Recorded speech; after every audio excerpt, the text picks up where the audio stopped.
शरद पवार गटाच्या शिवस्वराज्य यात्रेला सुरुवात। शिवनेरी किल्ल्याच्या पायरीवर अभिवादन करत यात्रेला सुरुवात। यात्रेत रोहित पवार, रोहित पाटील अनुपस्थित।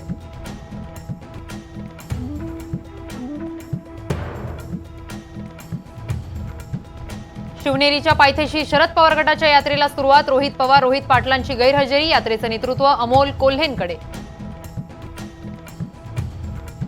उद्धव ठाकरे तोफ उद्या एकनाथ शिंदेंच्या बालेकिल्ल्यात धडकणार। भगवा सप्ताहानिमित्त ठाण्यात ठाकरे गटाचा मेळावा।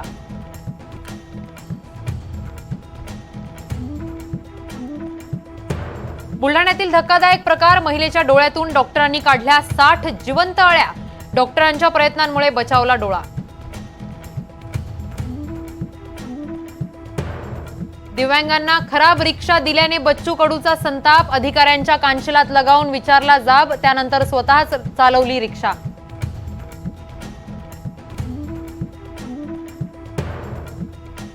कोल्हापूरचे केशवराव भोसले नाट्यगृह आगीच्या भक्ष्यस्थानी। शॉर्ट सर्किटनं आग लागल्याचा संशय। ऐतिहासिक वारशाची राख।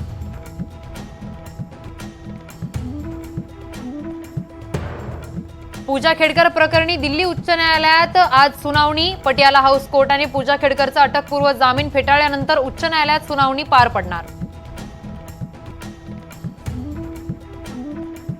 भालाफेकीत नीरज चोप्राचं गोल्ड मेडल हुकलं। पाकिस्तानच्या अर्शद नदीमचा रेकॉर्ड ब्रेक थ्रो। नीरजला रौप्य पदक।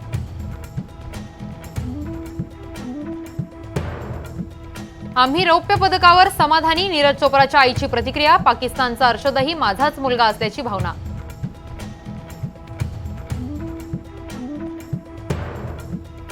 भारताला हॉकीतलं सलग दुसऱ्यांदा कांस्य पदक। गोलकीपर श्रीजेशच्या कारकिर्दीचा विजयी शेवट। स्पेनवर 2-1 ने मात।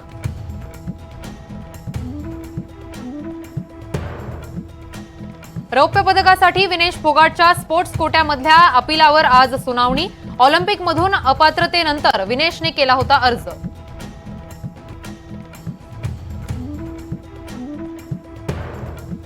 बांगलादेशमध्ये मोहम्मद युनूस यांचं अंतरिम सरकार सत्तेवर। हिंदू अल्पसंख्याकांची सुरक्षा निश्चित करण्याचं मोदींचं आवाहन।